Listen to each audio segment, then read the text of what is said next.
Wow, ang saya. Isang barangay na labada, puro mancha pa. Goodbye, pahinga. Mommy, isang laba lang yan sa Pride Bar Blue. May powerful stain-away enzymes na malupit sa dungit mancha. At di masakit sa kamay. Isang laba lang yan. Hello, pahinga.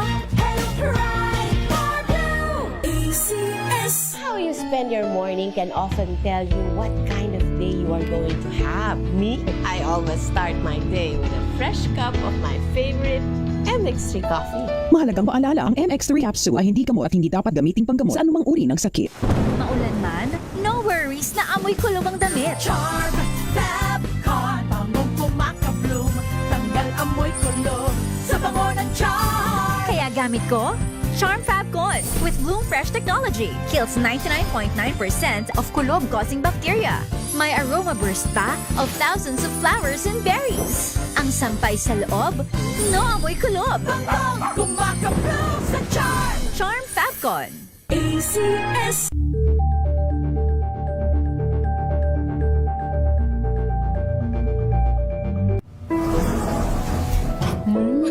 Amoy forever. Amoy LQ. Amoy New Calad Berry Blooms. Amoy kalat, amoy good vibes.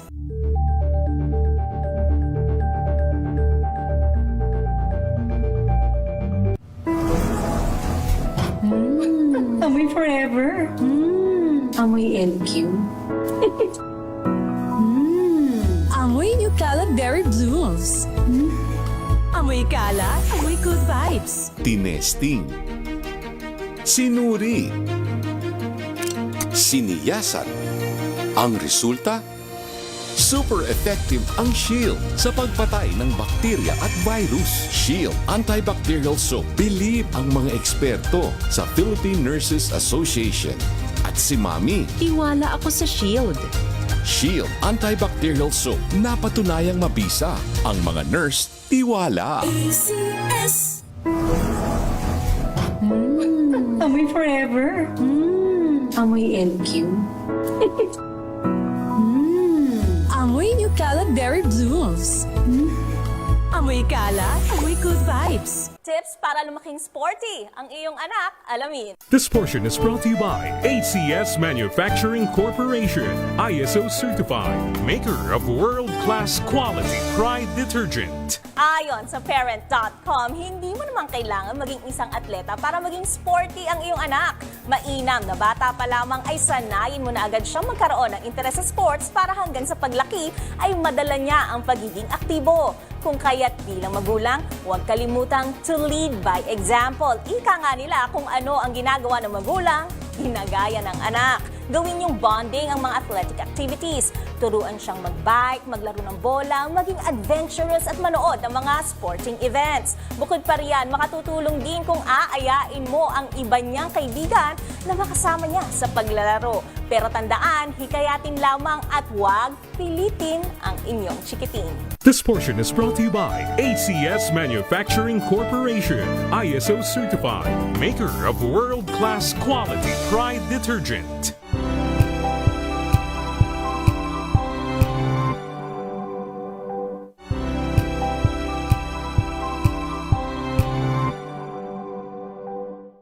Maagang balitaan, maagang usapan sa mga issue at balita. Kasama si Kuya Angelo Palmones sa Magandang Umaga Pilipinas. Mula Lunes hanggang Biyernes.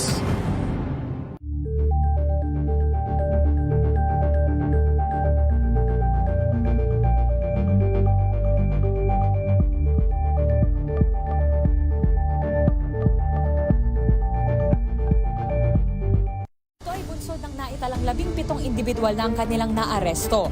Ng Metro Manila Development Authority o MMDA ang No Contact Apprehension Policy o NCAP sa Metro Manila. Sa ang ilang mga dokumento ay peke. Hindi rin legal ang employment na ipinangako sa kanila. Sa mata ng batas, mananagot ang sangkot at may sala. Dahil sa bawat paglabag, may karampatang parusa. Alamin ang mga pananagutan sa likod ng mga bawal dito sa Hoy! Bawal Yan! Tuwing Sabado, alas 11:30 ng umaga. Dito lang sa DZRH TV.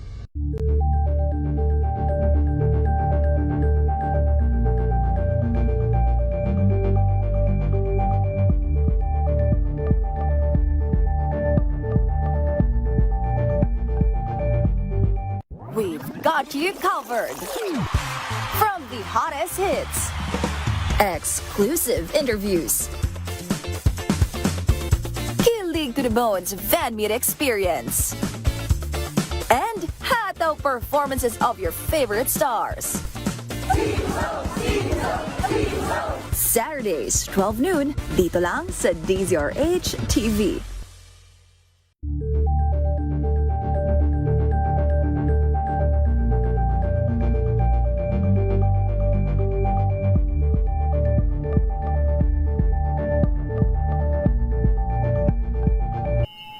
Oras Bishop Ephraim Pahutagana. Alas 4:10. Uy! Nakapag-break ka na ba?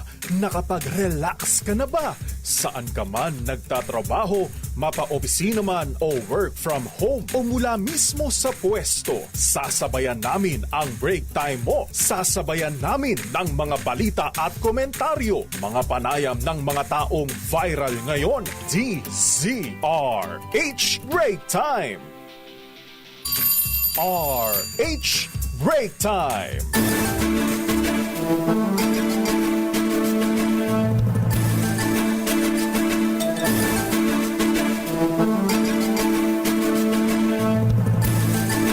Magandang hapon, Pilipinas. Ako po si Deo Macalma. At sa pangalan ni Miss Thea Petrocurpuz, ito naman po si Wina Pearl Hesoro. At narito ang headlines ng ating mga balita ngayong New Year. Chinese New Year. Year of the Red Horse. At 17 ng buwan ng Pebrero. Dalawang kongresista na idinadawit sa iligan na paggawaan ng sigarilyo. Aba, kilala na raw ng Pangulong Ferdinand Bongbong Marcos Jr. Anong gagawin sa kanila? Yan na naman aabangan natin, Lakay. Ito naman, impeachment complaint laban kay VP Sara Duterte posibleng isama na sa agenda ng Kamara bukas. Charlie, atong ang abay nakalusot na naman. Bigong matagpuan sa 10 pinakabagong raid ng mga otoridad. Dulas ni Atong. NBI umaasang ilalabas na ng Interpol ang red notice laban kay Zaldico. Bakit wala pang bounty kay Zaldico? Daming nagtatanong, ha? Para hanapin na ng mga OFWs. Malacanang suportado ang public consultation sa mungkahin na gawing trimester ang basic education. 3 suspect naman sa kaso ng pagpatay sa policewoman at sa kanyang anak kinasuhan na. Nawawalang negosyante sa Angeles City, Pampanga. Natagpo ang bangkay sa loob mismo ng kanilang compound. MPD naka-full alert para sa selebrasyon ng Lunar New Year. Dapat makipagsaya na lang sila. Megit na 40 milyong piso halaga ng shabu. Hala nasabat sa naiya. Bakit dumadami yata ang drogadong? The order is dead or alive. Ganon.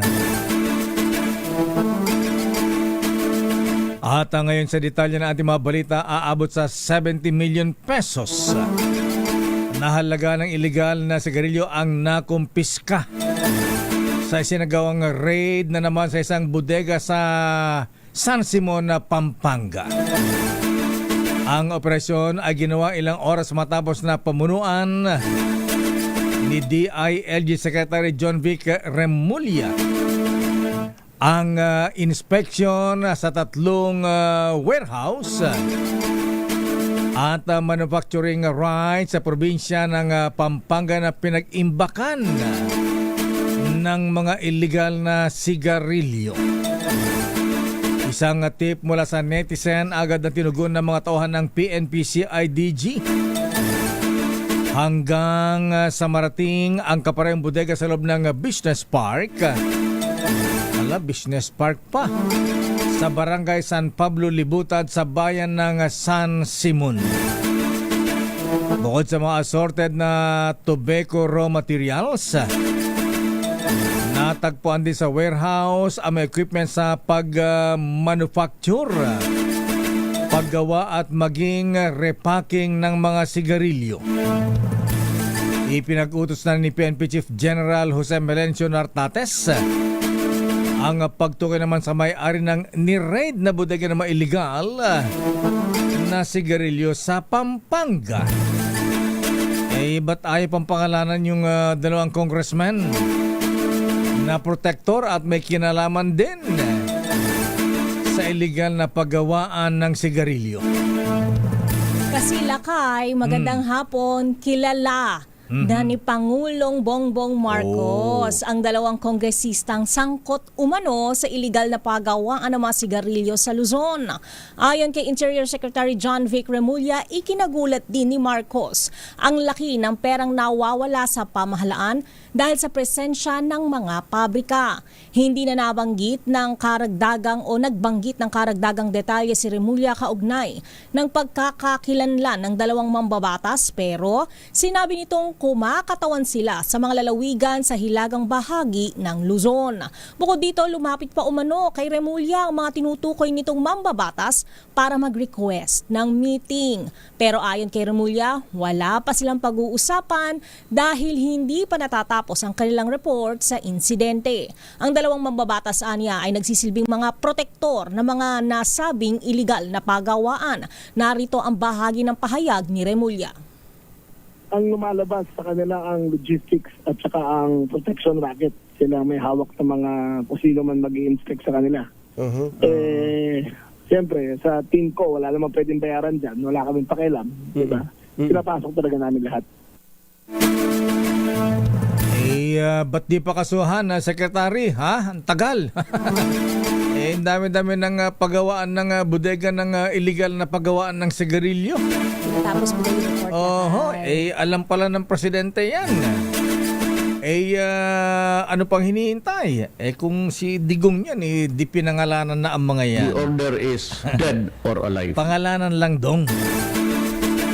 Samantala, obligasyon ng Senado bilang isang institusyon na harapin ang napaulat ng pagharap ng kaso laban sa ilang mga senador.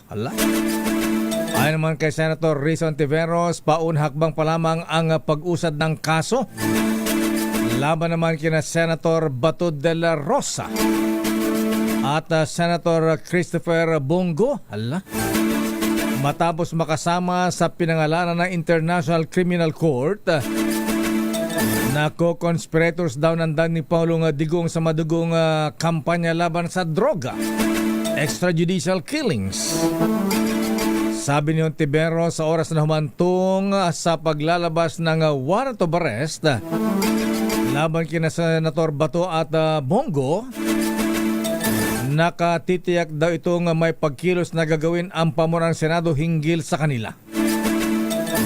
Hindi rin tiyak ng senador kung kailangan pang idaan sa local courts ang warrant of arrest laban sa dalawang senador dahil magkaiba ang proseso ng ating korte kumpara sa International Criminal Court. Ang malinaw para kay Hontiveros ay kaysa siya sa panindigan ni Senate President Tito Soto na walang senador ang maaring arestuhin habang nakasesyon ang Senado. At sabi naman ni Senator Ping Lacson, dapat idaan muna sa local courts bago i-turn over sa ICC. Narito si Senator Risa Hontiveros. I-authenticate and preservation ang mangyayari dun sa mga... I think that particular issue ni raise na dati in relation sa isa sa kanila.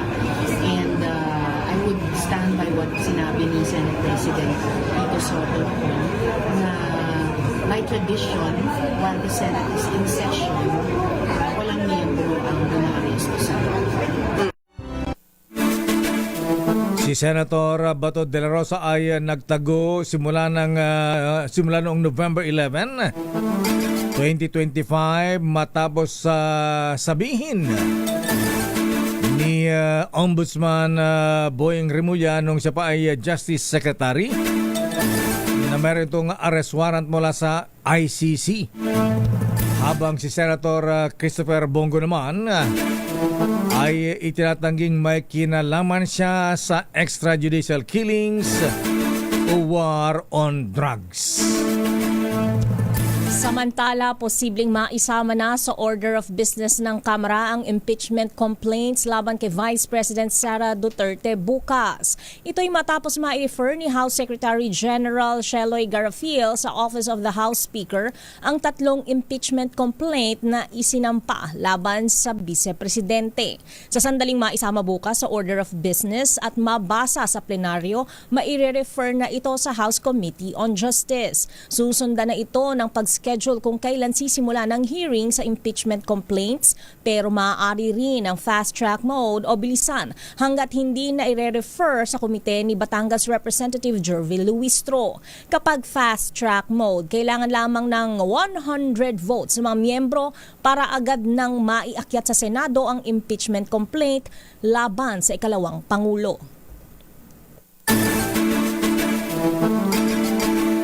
Hindi pa rin nahuhuli. Nakatakas pa rin ang most wanted na si Charlie Atong Ang. Ayon kay DILG Secretary John Vic Remulla, nakasampung raid na sila sa hinihinalang pinagtataguan ni Atong Ang. Ngunit kapag pinupuntahan ay wala ang nasabing negosyante, madulas.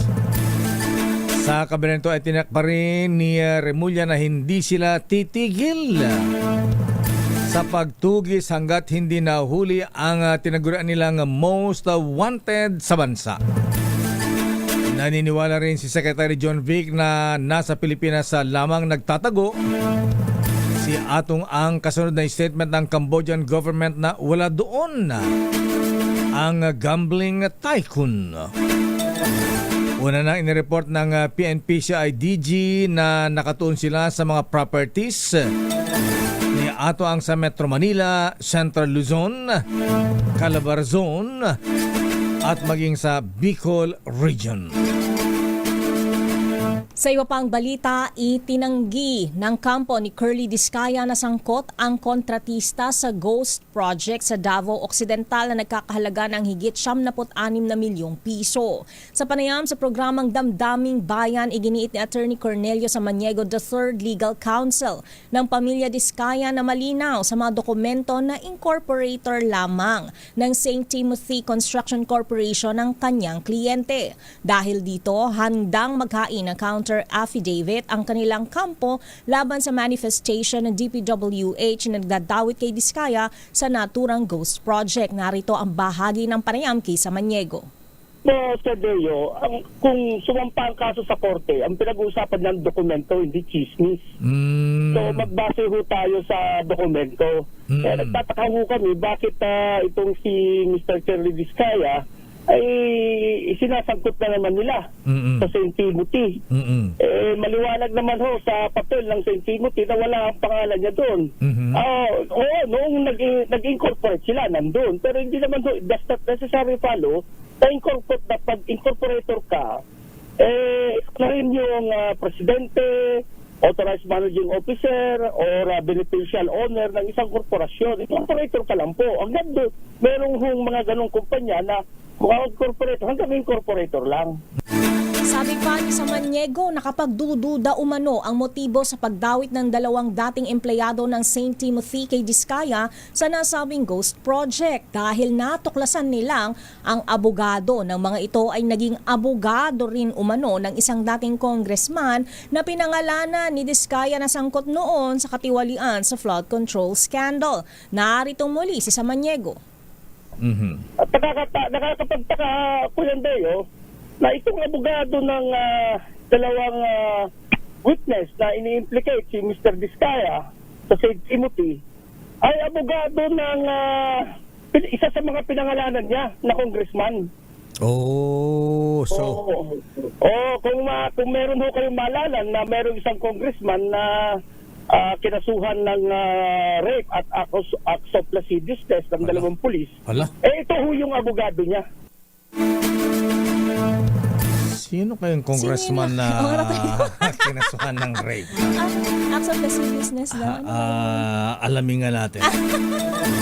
Samantala, nilino naman ang Technical Working Group ng Independent Commission for Infrastructure ICI na hindi itinuturing na persons of interest ang Siomai King na si Jonathan So at ang kanyang business partner na si Carlito Makadangdang. Ayon kay ICI Undersecretary Aboy Paraiso, hindi kasama ang dalawang negosyante sa mahigit na 140 individuals na kasalukuyan nilang iniimbestagahan. Ito ay sa kabila ng mga naunang report na may mga freeze order na sa daan-daang bank accounts at ilang ari-arian ni Siomai King na si Mr. So. Nauna na rin sinabi ng isang opisyal ng ICI sa DZRH News na maaari pa rin ipatawag sina So at Makadangdang kapag makumpleto na ang Commissioner's report. Samantala, sinisilip na rin ng Department of Justice ang umano'y papel ng dalawang negosyante sa flood control scandal matapos silang idawit sa Tapnat sa Catalyst Builders. Umaasa ang National Bureau of Investigation na iisyuhan na ng Interpol ng red notice si resigned Congressman Zaldico. Ayon kay NBI spokesperson Palmer Malyari, maging paborable sana sa kanila ang resolusyon ng Interpol. Ito'y lalo't na kumpleto na anya nila ang hinihinging mga impormasyon nito kabilang ang supplemental documents tungkol sa dating mambabatas. Sabi ni Malyari, halos araw-araw nang hihingi ng follow-up ang kanilang International Operations Division sa estado ng hiling ng gobyerno. Narito ang bahagi ng pahayag ni NBI spokesperson Malyari. Hinihintay constantly, the International Operations Division follows it up almost on a daily basis. Kasi kompleto naman po yung naibigay na hopefully magkaroon ng resolution in favor of the NBI's application. Babalikan natin ang ilang pang detalye na ating mga balita. Nawawalang negosyante sa Angeles City, Pampanga na tagpo ang bangkay sa loob mismo ng kanilang compound. Inilibing. Samantala, 3 suspect sa kaso naman ng pagpatay sa pulisuman at sa kanyang anak kinasuhan na. At mungkahing magkaroon muna ng public consultation sa plano ng DepEd na gawing trimester ang basic education. Aba, suportado rin ng Malacanang. At mahigit na 40 milyong piso halaga ng shabu nasabat sa Ninoy Aquino International Airport. Buwabalik na naman ng mga drogadong, ha? Ayan. Ano ba yan? The owner is dead or alive. Ang detalye na balita niyan sa ating pagbabalik sa ating palatuntunang RH Break Time. Oras sa Mr. Cesar Lee, Mr. Michael is my guy. Dr. Isa Suntay, Dr. Beng Lee, Hermana Rosie Sarangaya at Madam Lustan Kong Hefa Choi. Alas 4:28. Ang oras na yan ay hatid sa inyo ng Sa puso ng kalikasan, natatangi ang prutas ng mangosteen. Ito ay nagtataglay ng antioxidant compounds na alpha, beta at gamma mangosteen. Ang MX3 capsule ay isang food supplement na gawa sa natural na mangosteen. Ito ay tested and proven to help avoid knee joint pain discomfort para iwas-iwas sa sakit with long-term supplementation 2 capsules daily. MX3 capsule, tunay, natural at original. Mahalagang paalala, ang MX3 capsule ay hindi gamot at hindi dapat gamiting panggamot sa anumang uri ng sakit. Amoy forever. Amoy LQ. Amoy New Caleb Berry Blooms. Amoy kalat, amoy good vibes. MBC Milliones! MBC Milliones! Mamimigay na naman kami dito sa MBC ng 1 million pesos! Sa isang malinis na papel, ilagay ang iyong name, age, address, phone number at pirmahan. Ipasok sa loob ng isang white legal-sized envelope. Kalakip ang alinman sa mga required proof of purchase o POP. At sa labas ng envelope, ilagay ang MBC Milliones 2026, ang POP na ginamit at ang MBC station na iyong sasalihan. Ihulog ang iyong entry sa mga drop boxes na matatagpuan sa MBC station sa inyong lugar. DZRH, Love Radio, Yes FM, Easy Rock, Aksyon Radio. Pagkakataon na manalo ng hanggang 1 million pesos sa Grand Draw at libo-libo pa in cash prizes sa 10 weekly draws sa mga MBC stations nationwide. Dito sa MBC Milliones 2026. Sali na! MBC Milliones is brought to you by Pride Detergent, Smart Dishwashing, Shield Bath Soap, Unique Toothpaste, White Rose, Charm Fabcon, Star Wax Floor Wax, San Miguel Pale Pilsen. See posters or visit our Facebook page for more details. Promo period is from January 10 to March 27, 2026. DTI Fair Trade Permit number FTEB 244864, series of 2025. Drink responsibly. Amoy forever. Amoy LQ. Amoy New Caleb Berry Blooms. Amoy kalat, amoy good vibes. This portion is brought to you by ACS Manufacturing Corporation, ISO certified, maker of world-class quality Pride detergent. Bahagi na ng chat culture o online messaging convention ang paggamit ng emojis, kadalasan mas kilala sa tawag na smiley. Ito ay mga pictogram na nagpapakita ng iba't ibang emosyon. Ginagamit ito para bigyang mukha at bigyang diin ang pagtawa, pag-iyak, pagngiti o pagsimangot na hindi na ipapabatid ng text lamang. Minsan pa nga ang mga emoji ay stand-alone reaction na hindi mo na kailangan mag-type pa ng mensahe dahil sa pagsisend lamang ng emoji na ipababatid mo na ang emosyon na nais mong iparating. Kaya lamang dahil sa kakayanan nitong magparating ng mga extreme emotions sa chat, may kakayanan din itong pagtakpan ang totoong nararamdaman ng isang taong nagsisend nito.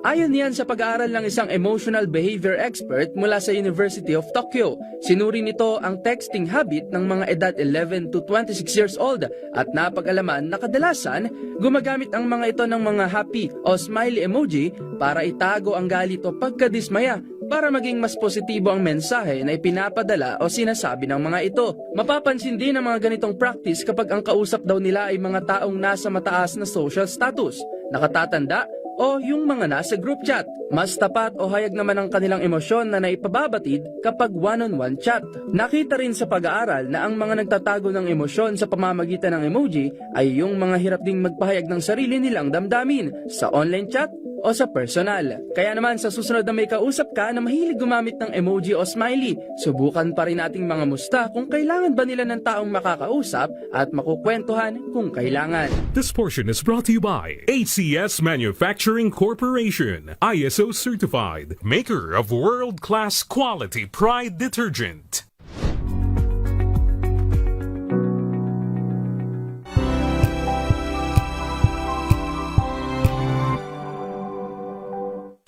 Maulan man, no worries na amoy kulob ang damit. Charm Fabcon, bangong kumakabloom, tanggal amoy kulob sa bango ng charm. Kaya gamit ko, Charm Fabcon with Bloom Fresh Technology. Kills 99.9% of kulob-causing bacteria. May aroma burst pa of thousands of flowers and berries. Ang sampay sa loob, no amoy kulob. Bangong kumakabloom sa charm. Charm Fabcon. ACS.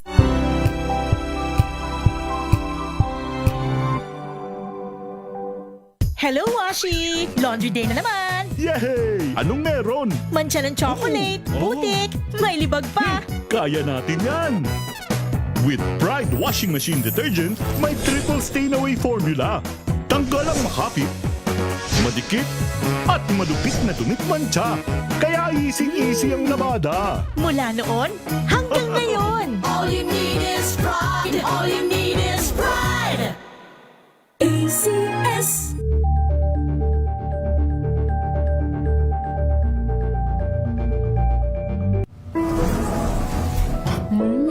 Amoy forever.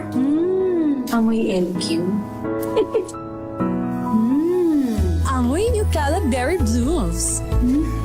Amoy kala, amoy good vibes.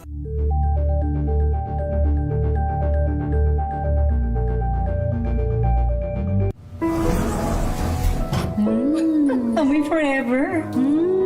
Amoy LQ. Amoy New Caleb Berry Blooms. Amoy kala, amoy good vibes.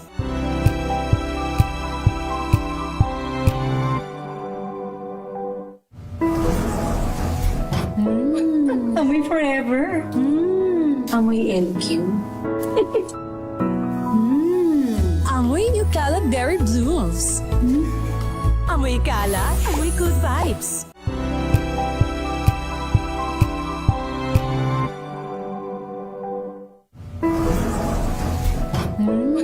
Amoy forever. Amoy LQ. Amoy New Caleb Berry Blooms. Amoy kala, amoy good vibes.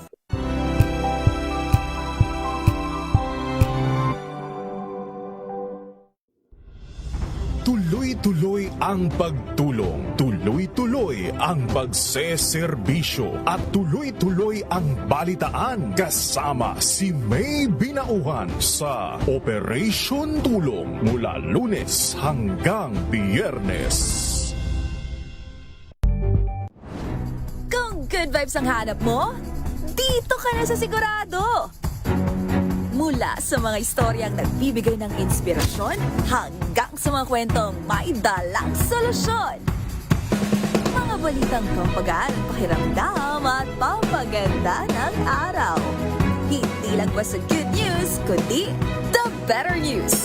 Mula Lunes hanggang Biyernes, 1:00 ng tanghali sa DZRH TV.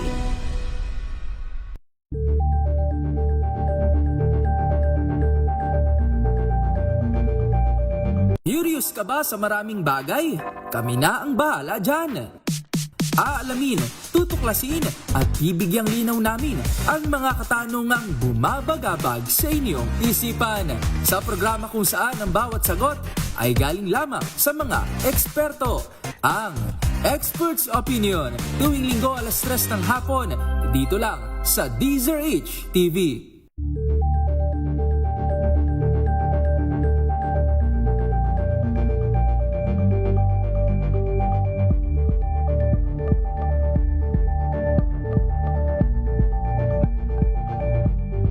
Maagang balitaan, maagang usapan sa mga issue at balita kasama si Kuya Angelo Palmones sa Magandang Umaga Pilipinas mula Lunes hanggang Biyernes.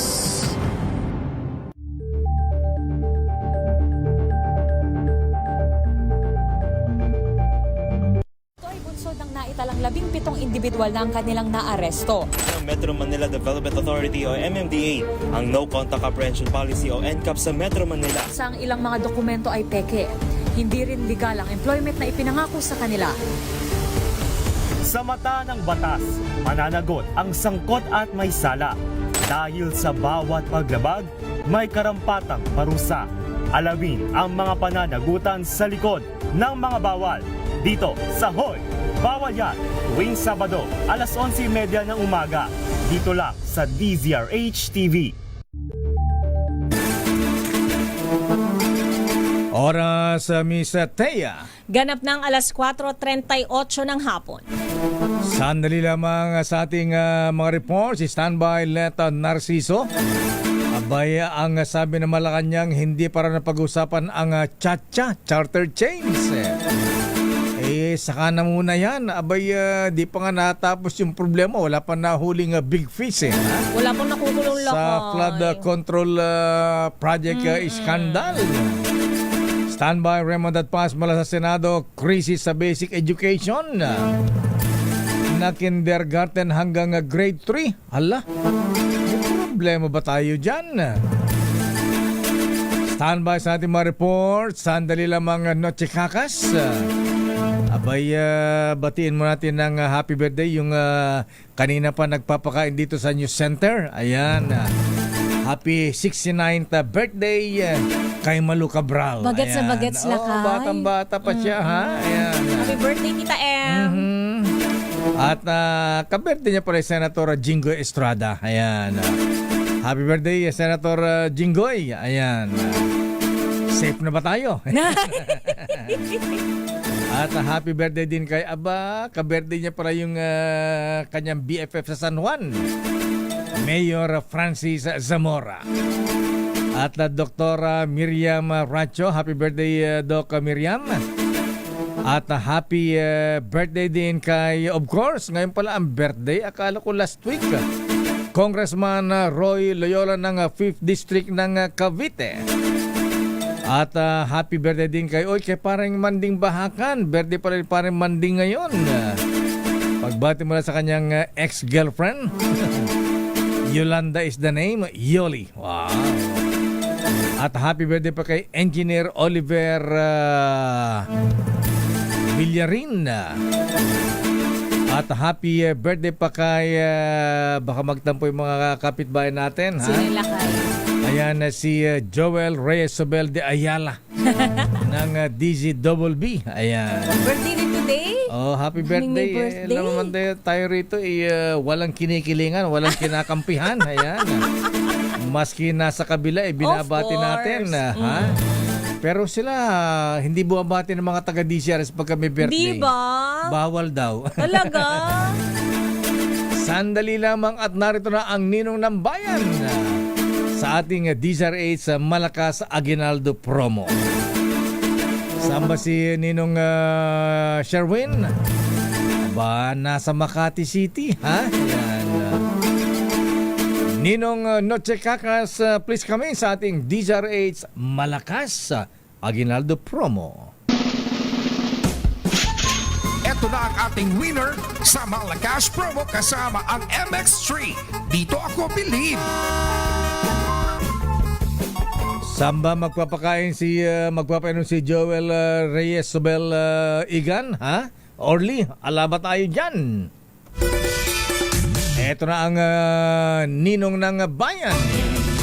Aris number 27, Noche Kakas. Noche, buenas tardes. Feliz Navidad. At Miss Tia, at live tayo ngayon dito sa may Pari Split sa Barangay Palanan, Makati City, kung saan isa na namang maswerte lakay ang ating mapapayain ngayong hapon na ito.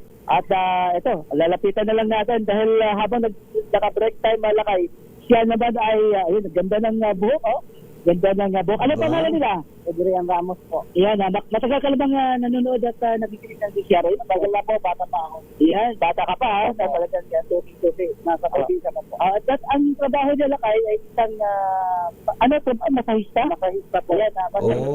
Gusto mong magpa-home service na kay. Yan, nagdasampulan ako kanina. Masarap, oh. Oo nga, masakit. Ganda, nakaka-relax. Masakit ang likod ko. Tapos kanina yata magpamasahe kay kuya eh. Ayan. Tayo naman next lakay. At dahil dyan, lakay, dahil nakikinig at nanonood ang DCRH, bibigyan agad natin ng 1,000 pesos. Ayan, salamat po. Tuwan-tuwa. Ayan. Maraming salamat po. Ayan, at hindi lang yan. Dahil iba magmahal ang DCRH, kasama ang MX3. Salamat po. Yung mga supporters mo. Asan ano pa? At ito pa lakay, yung ating medium component. Hatid ng Athlon, alagang Athlon, alagang maasahan. Available na po yan lakay ni Thea sa mga suiting appliance store nationwide. Isagad na natin lakay dahil iba magmahal ang DCRH. Kasama na rin natin, inom ka ba? Umiinom po. Hindi lang. Ayan, pampulutan. Pupulutan. Aha. Chichirya, anong flavor yan? Bangus sugba ba yan? Flavor nito lakay. Ay, ito ang nakalagay, boy sugba eh. Boy sugba. Ayan. Bangus lakay. Bangus sugba. Ayan. Mula kay Ninong Richard C. ng Regal Foods. Ang sarap dito lakay eh. Nakatikim na din ako. Okay. Sana masikmado ulit. Okay. Ano masasabi mo sa DCRH? Maraming salamat po sa DCRH. Yan. Wala pong anuman, Kuya. Ayan. Dali mo rito si Kuya sa DCRS at si Willie Relador. Ayan, magpapamasaya daw. Baka daw gumali yung kanyang rayuma sa paa. Sige na kay. At pasyal ka daw sa amin sa station. Ready ka ba? Ready po. Ayan, ready. Okay nga Rod. Okay. Para naman sa mga gusto pang manalo ng 1,000 pesos, manatiling nakatutok sa DCRS, malay nyo naman. Kayo ang susunod, maswerte sa aming DCRS Malakas Promo kasama ang MX3. Dahil dito sa MX3, dito ako believe. Ayan, ako naman si Aris sa 27 na sinakas para sa DCRS. Una sa Pilipinas, una sa Pilipino. Aba, maraming salamat. Noche, muchas gracias. Buenas tardes. Aba, si Kuya Larry Francisco at saka si ating Aloha. Aba, gusto rin daw magpamasahe. At tuloy-tuloy natin pamigyan ng regalo ngayong Kong Hefa Choy. Abay, dumaka naman tayo sa ating Kring Kring Panalo Promo. Take it away. Makinig maigi! Ito na ang chance mo na manalo ng instant 500 pesos kapag narinig mo na ang mahiwagang kring-kring. Tignan mo na ang iyong cellphone, baka ikaw na ang susunod naming winner sa kring-kring panalo malakas sa telepono. Paano sumali? Bisitahin ang Facebook page ng DZRH, fill up pa ng Google Sheet na nakapin sa DZRH FB page at hintayin ang aming tawag sa telepono. Kring-kring na! Ayan, nasa ating linya si Ate Kring Kring Gladys Laurenaria ng Sorsogon City. Bicolan na. Sorsogon. Ayan. Ate Kring Kring Gladys, magandang hapon po. Good afternoon. Good afternoon po. Ayan, ba't malungkot kaya ta ate? Ayan, di ba umuulan sa Sorsogon? Paano po? Paabot-abot po yung ulan. Ayan. Ingat ka ate ha. Ayan, simple ang tanong namin ate Gladys. Ang tanong namin ni anong himpilan ng radyo ha? Ang kauna-unahan sa Pilipinas, number 1 pa. Hindi lamang Metro Manila at Mega Manila, nationwide. Anong istasyon yan? DCRH po. Ang galing-galing mo talaga ate Gladys. Ang bilis sumagot lakay. Ayan, dahil mabilis kang sumagot ate Gladys, ikaw ay magkakaroon ng premyo mula kay Miss Wina Binaohan. Congratulations ate Gladys. Diyos mabalos. Yan. Ganyan lang po kami dito sa DCRS kung mamigay po ng regalo po mga kuyang mga ate. Swerte-swerte lang yan. At eto na ang mga report sa tawin natin. Report mula sa Malacanang Chacha. Charter chains. Hindi pinag-uusapan sa Malacanang. Abay, dapat lang mislet, Mr. President, ha? Ang dami-daming problema ng bayan, charter chains pa, chacha pa ng chacha dyan. Lutasin mo natin yung mga malalaking problema. Arrest number 14, Let Narciso, please come in, Miss Let. Lakay, Miss Thea, walang anumang talakayan patungkol sa charter change sa Malacanang. Pahayag ito ng palasyo sa harap ng pagbuhay sa Chacha sa Kamara. Ayon kay Palace Press Officer Pierre Castro, hindi na pag-uusapan sa anumang pagpupulong ang issue ng pag-amyenda sa konstitusyon, kaya hindi rin nabibigyan pansin ng Pangulo ang mga suhestyon ng mga mambabatas at political amendments man o ang economic provisions. Sabi ni Castro, kung mailalatag ang konkretong nilalaman ng mga panukala, baka saka pa lamang ito maaaring pag-aralan ni Pangulong Marcos. Hindi rin nasabi ng Malacanang kung susuportahan ng administrasyon ang isang plebisito sakaling magkaroon ito dahil dedependean niya ito sa lalamanin ng charter change. Isinusulong ni Deputy Speaker Ronaldo Puno ang Chacha sa pamagitan ng Constitutional Convention. Layon daw itong itama ang anyay malabo at may kakulangan sa proseso na probisyon ng 1987 Constitution, partikular sa mga usapin ng impeachment, voting procedures at Judicial and Bar Council. Ito si Net Narciso para sa DZRH. Una sa Pilipinas, una sa Pilipino. Maraming salamat, Miss Let. Samantala, Chrissy, sa basic education sa kindergarten hanggang grade 3, dapat nang tugunan. Dapat lang. Ayon yan kay Senator Loren Legarda. Ang detalye ibibigay sa atin ni RH28, Raymond Dadpaas. Raymond. Mr. Mayor, panahon na pang kumilos at tugunan ang krisis sa basic education sa bansa. Ito ang paniniwala ni Senador Loren Legarda kasunod ng inihayang Senate Bill 1853 o ang K-3 Foundational Learning and Nurturing Care Act.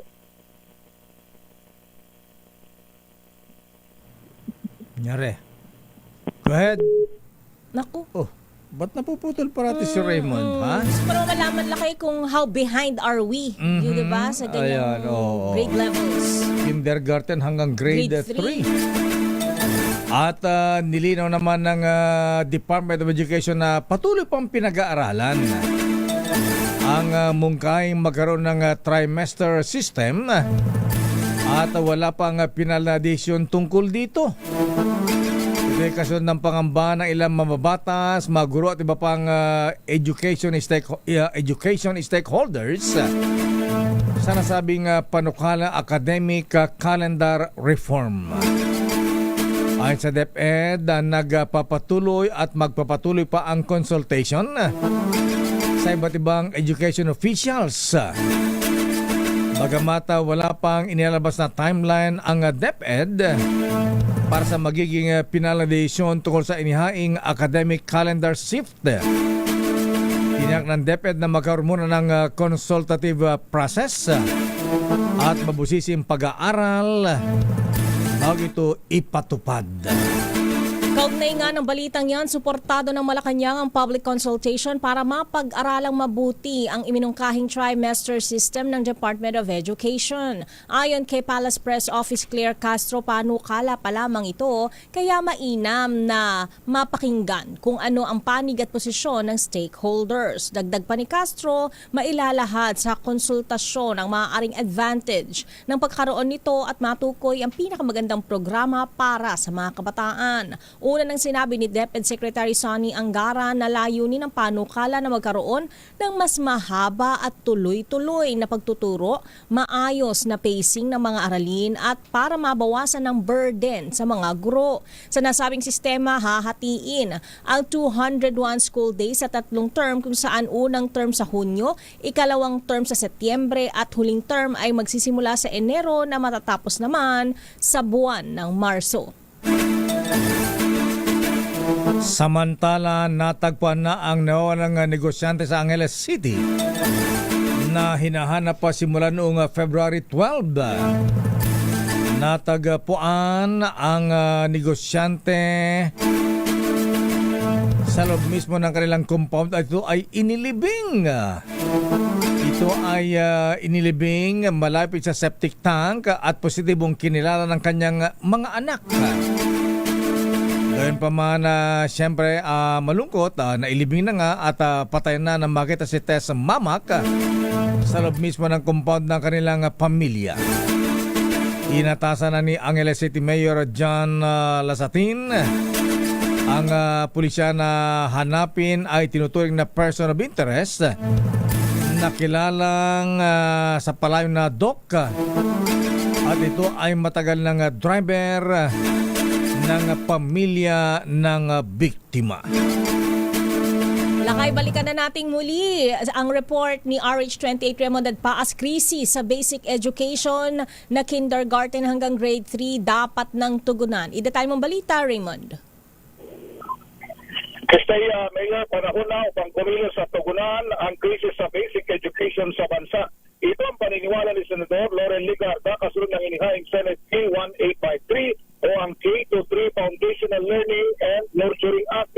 Ayon kay Legarda, ang panukalang batas ay nakatuon sa pagtugon sa krisis sa maagang edukasyon. Layunin nito na palakasin ang pagbasa, pagbibilang at socio-emotional learning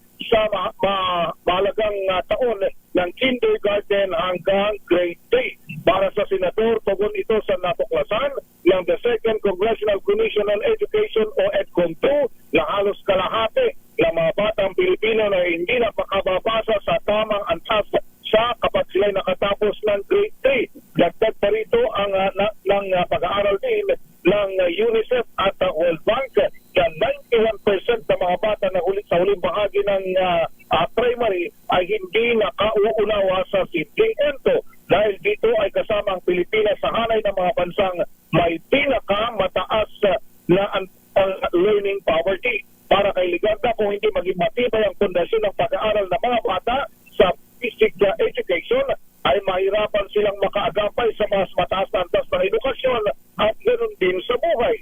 Kaya kailangan ng high quality instruction para sa mga kinder hanggang grade 3 upang sila ay mas matutong magbasa, magbilang at values education upang matuto silang makipagkaibigan at makipagkapwa-tao. Ito si R.H. Sonte, Raymond Da Paz para sa DZRH Una sa Pilipinas, una sa Pilipino. Kaibigan yata, cellphone. Ayan. Oh. Social media, ano, ha? Samantala, kinasuhan ng murder ang tatlong suspect sa pagpatay kay Police Senior Master Sergeant Diana Marie Mollenido at sa kanyang 8 taong gulang na anak. Ayon sa Quezon City Police, kabilang sa mga kinasuhan, sina Pia Katrina Panganiban, ang kanyang mister na si Christian Panganiban at isang Hill D. Batay sa investigasyon, may prima facie evidence o sapat na batayan upang litisin ang mga akusado. At dahil sa bigat ng kanilang kaso ay walang piyansang inirekomenda para sa kanilang pansamantalang paglaya. Kaugnay ng balitang yan, tinanggihan ng National Capital Region Police Office o NCRPO ang kahilingan ng kampo ni Police Master Sergeant John Mollenido na i-release sa restrictive custody ng Philippine National Police. Ayon sa NCRPO, ang desisyon ay alinsunod sa mga patakaran ng PNP at National Police Commission na ilagay sa restrictive custody ang isang pulis na may kinakaharap na grave administrative charge o kasong kriminal. Si Mollenido ay estranged husband ng pinaslang na si Police Senior Master Sergeant Diana Marie Mollenido at kanilang anak. Matatandaang inilagay sa restrictive custody si Mollenido noong Pebrero 1 at kinasuhan ng obstruction of justice matapos umano nitong agad na ipakremate ang labi ni Diane habang nagpapatuloy ang investigasyon. Kong Hey Pachoy Romel Cabanela habang nanonood sa kanilang kasama kanilang mga kaibigan sa Cabanelas Place Resort sa Dasmariñas, Cavite. Maganda ba dyan, pre? Ayan, Kong Hepa Choy. Kuyang Doming Di Asis. At binabati rin natin sina Ethan, Finel, Luna, Liam at Ker Urbano. At Lindy Mac, Jordan, Annie, Jolen, Sam, Gretchen Urbano. Samantala nakiisa si Pangulong Bongbong Marcos Jr. at maging si Vice President Inday Sara Duterte Carpio para sa pagdiriwang ng Filipino-Chinese community ngayong Chinese New Year. Inimok ng Pangulong Marcos ang Pinoy na tapatan ang mga simbolismo ng Red Horse, Fire Horse sa pang-araw-araw na mga gawain. Fire Horse pala. Red din naman lakay.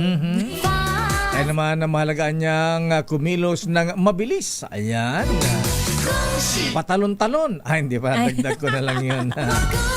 At may malinaw na direksyon at layunin. Nagpaalala rin ng Pangulo ng pangalagaan ang mahalagang bagay gaya ng patas na oportunidad at magandang serbisyo publiko. At sa mensahe naman ni Vice President Inday Sara Duterte Carpio, hinakait nito ang publiko na salubungin ng may lakas ng loob, lakas ng sipa ng kabayo. Ay, hindi pala. Lakas ng loob ang pagpasok ng Year of the Fire Horse. Sinabi ni Inday na paano na para paapuyin. Wow! Pag-alabin ang espiritu ng bayanihan at magpatuloy sa bagong taon na puno ng mga posibilidad. Hiling din ng Vice Presidente ang pagkakaisa. Yan ang maganda dyan. Unity. Pagkakaisa ng bawat isa para sa mas maunlad at masaganang Pilipinas. Hinimok nga. Lakay, Ayan. dugtungan ko lang, hinimok nga ni Pangulong Bongbong Marcos sa mga Pilipino na tapatan ang mga simbolismo ng fire horse sa mga pang-araw-araw na gawain ngayong pagdiriwang ng Chinese New Year. Dahil ang kabayo ay kadalasang sumisimbolo sa galaw, katapangan at pagsulong habang ang elemento ng apoy ay nagliliyab. Kaya mahalagaan niyang kumilos na mabilis at may malinaw na direksyon at layunin upang makamit ang magandang resulta. At nabalita mula kay James Galangge, 8 ang patay sa pagsabog ng isang tindahan ng paputok sa China. Habang sinasalubong ang Chinese New Year. James Galangge sa detalye. James. Balita mula sa China, patay ang 8 katao matapos sumabog ang isang tindahan ng paputok sa Jiangsu Province kasunod ng inaasahang pagsalubong sa Chinese New Year. Ayon sa mga otoridad, naganap ang insidente na magpaputok ang isang residente malapit sa tindahan kahit ay pinagbabawal ang naturang akto sa lugar. Ito'y matapos igit din ng gobyerno ng China na nagdudulot umano ng polusyon ng paputok kung kaya't may piling lugar na lamang para magsagawa ng fireworks display. Ito si James Galanga ng DZRH TV, una sa Pilipinas, una sa Pilipino. Sa ating break time sports, Kai Soto, Kentin Miliora Brown hindi bahagi ng Gilas Pilipinas line-up para sa Window 2 ng FIBA World Cup 2027 Asian Qualifiers. Ang detalye, ibibigay ni Millie Borja. Inihayag na Gilas Pilipinas head coach Tim Cone na hindi makakasama sina Quentin Milora Brown at Kai Soto sa Window 2 ng FIBA Basketball World Cup 2027 Asian Qualifiers. Ayon kay Cone, pinili ni Milora Brown na huwag lumahok sa nalalapit na mga laro ng Gilas kontra New Zealand sa February 26 at Australia sa March 1 matapos ng kanyang debut sa national team noong Window 1. Samantala, hindi rin makakalaro si Soto dahil kababalik pa lamang nito mula sa ACL injury na nagpaupo sa kanya ng mahigit 1 taon. Dinagdag ni Cone na hindi nagbigay ng tiyak na dahilan si Milora Brown sa kanyang desisyon na huwag sumama sa ikalawang window. Tinuring ni Cone na normal sa mga national team ang issue sa availability ng mga manlalaro at bilang kapalit sa frontline, isinama sa national pool si Justin Baltazar. Sa pagkawala ni na Milora Brown at Soto, sina Junmar Fajardo at AJ Edo ang nagmamando sa ilalim ng basket matapos magretiro si Japet Aguilar mula sa national team duties. Sa kabila ng mga pagkawala, naniniwala naman si Cone na may kakayahan pa ring manalo ang Gilas Pilipinas sa kanilang mga darating na laro. At yun ang mga latest updates sa mundo ng sports. Ito si Millie Borja ng DZRH TV, una sa Pilipinas, una sa Pilipino. At sa showbiz, Miss Thea. 51 kandidata para sa Miss Universe Philippines 2026 ipinakilala na. Ida tayo mga balita, Angelica Cosme. Simula na naman ng puksaan para sa susunod na Miss Universe Philippines. Para sa taong ito, 51 kandidata ang magtatagisa ng ganda, galing at talino. Kabilang na riyan ang ilang pageant veterans at title holders gaya ni Bea Milian Mandorski at Roxy Bayens. Gayon din sina Imelda Schweigart at Nicole Borromeo. Batay sa anunsyo ni MUPH Executive Vice President Volter Tayag, mayroong bagong format ang kompetisyon at isa na riyan ay ang preliminary competition ay record sa Marso at ilalabas anya sa Abril. Bubuksan din ang botohan para sa swimsuit round, evening gown at closed-door interview segment.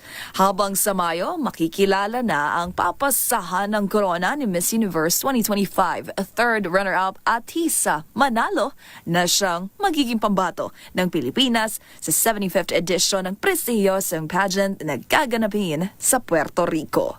Para sa MBC TV Network News, ito po ang showbiz angel ng DZRH TV, una sa Pilipinas, una sa Pilipino. At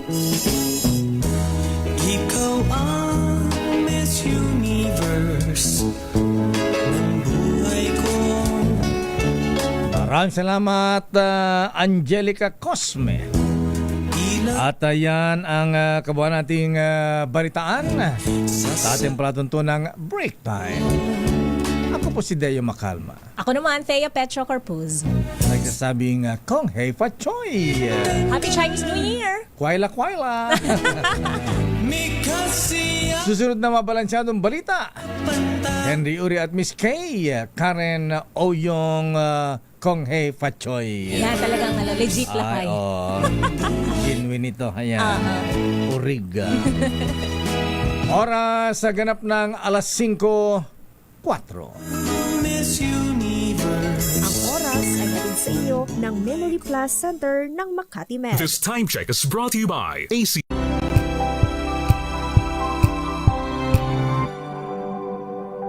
Tinesting, sinuri, siniyasan. Ang resulta, super effective ang shield.